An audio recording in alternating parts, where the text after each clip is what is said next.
Bueno gente, en este video van a ver la explicación de mi libro digital, el cual durante un par de meses he estado ilustrando y maquetando sobre los fundamentos del diseño.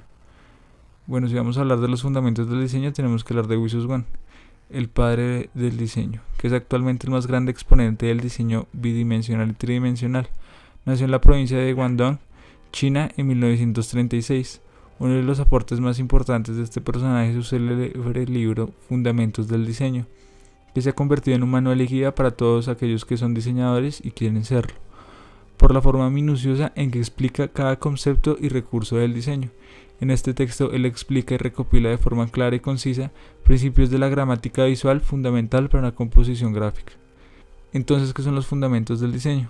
Se refieren al conjunto de elementos que ayudan a concebir, organizar, proyectar y realizar comunicaciones visuales u obras gráficas.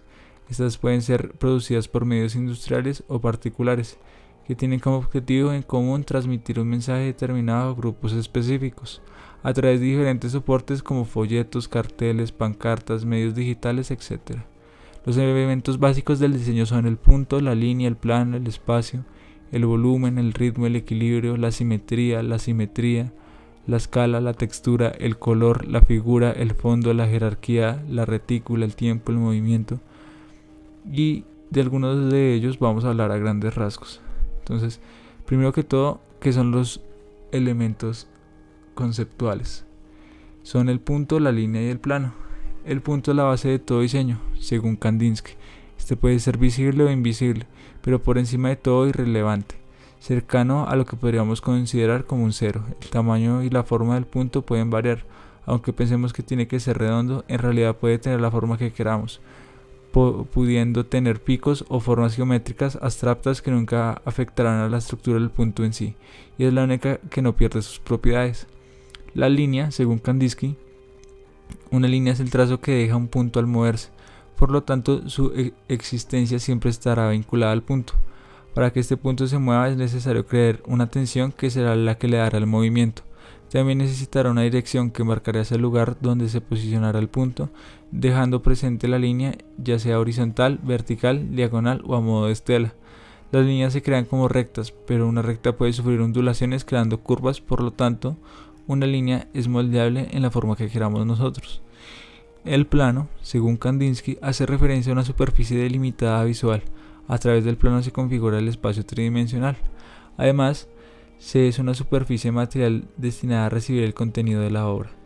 Según él, está limitado por 4 lados, 2 horizontales y 2 verticales, que forman un cuadrado. Dependiendo de la forma de la longitud de las líneas horizontales o verticales, se determinará la forma y el tamaño del cuadrado.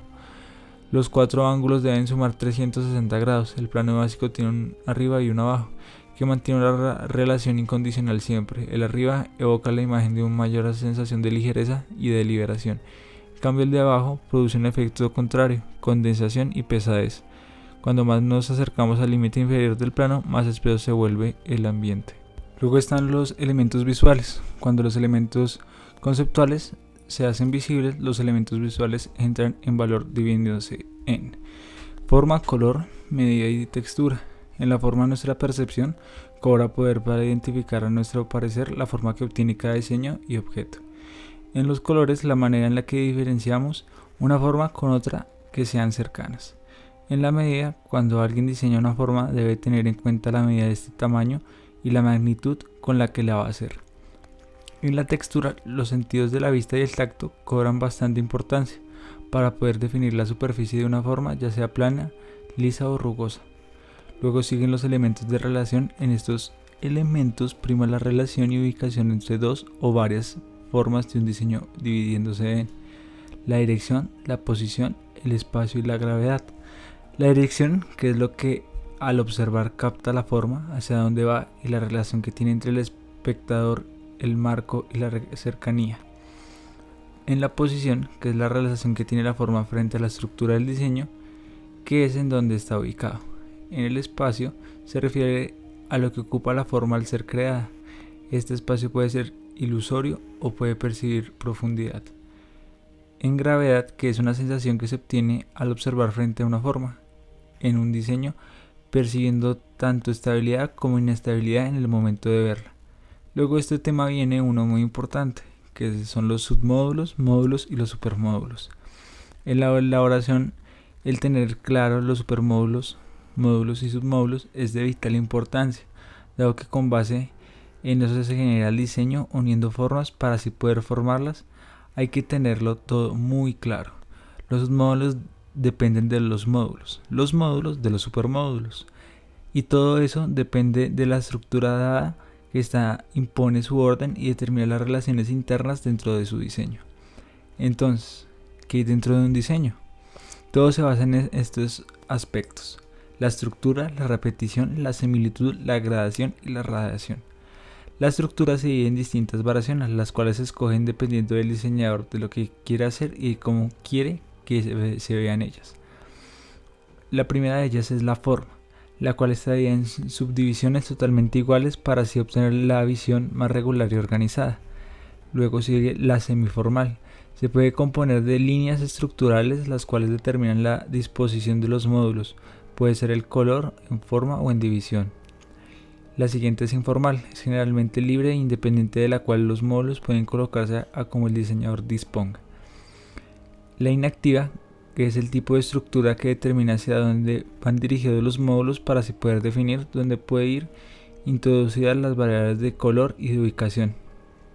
Activa, genera una total independencia de los módulos como si tuviera su propia referencia y varíe como quiera. La invisible, las líneas estructurales que la conforman son conceptuales, en donde no es fácil identificar dónde está ubicada cada celda.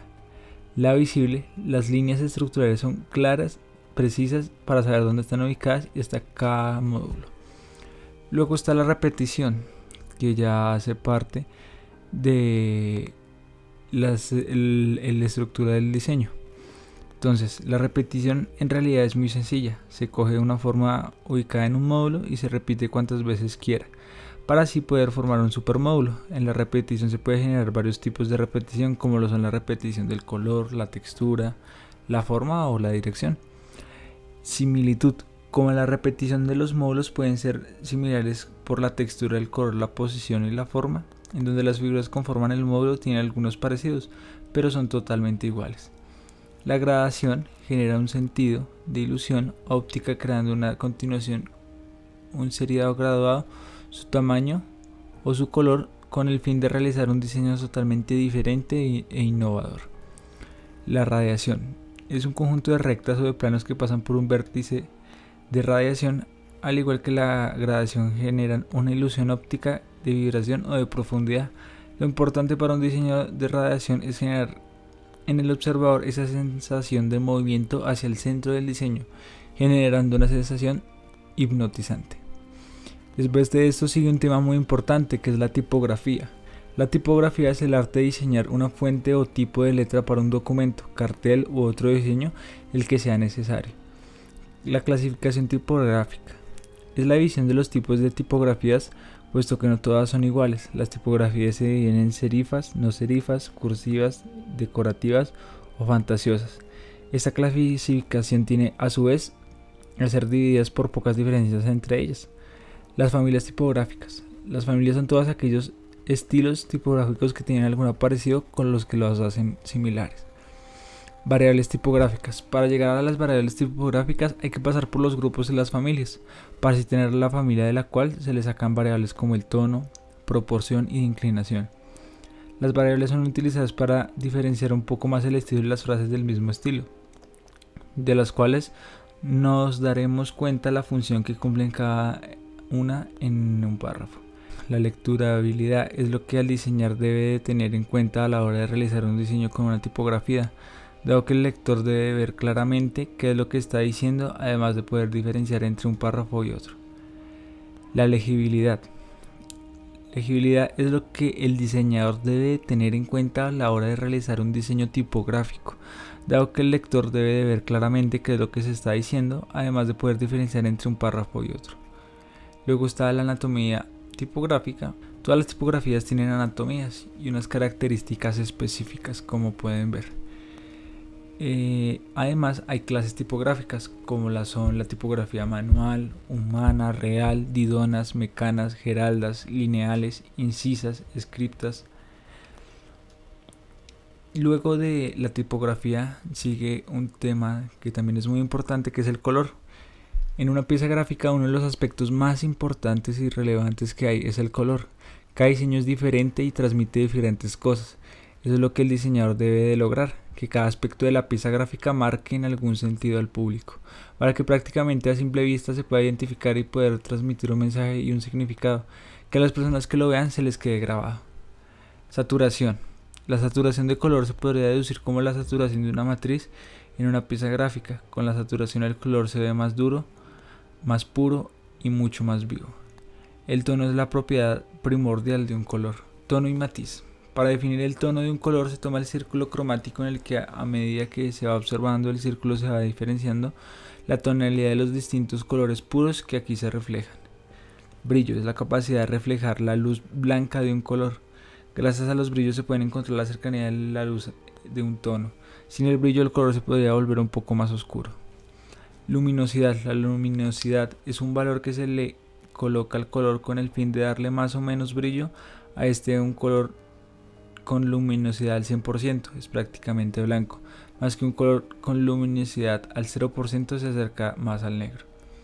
Monocromáticos. Una pintura monocromática da la sensación de estar compuesta por un solo color, en el que puede tener variaciones dentro de la misma, pero sigue siendo formada por la misma tonalidad. Cromático. Relacionado al color.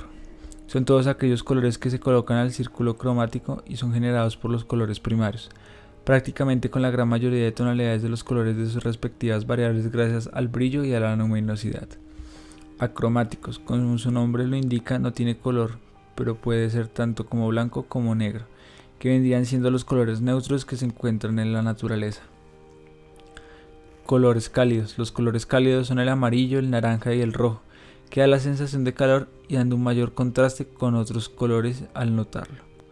Colores fríos. Los colores fríos son el azul, el verde y el morado. Estos se pueden ver ubicados al otro lado del círculo cromático, siendo estos un poco más oscuros que los colores cálidos y dando la sensación de sobriedad.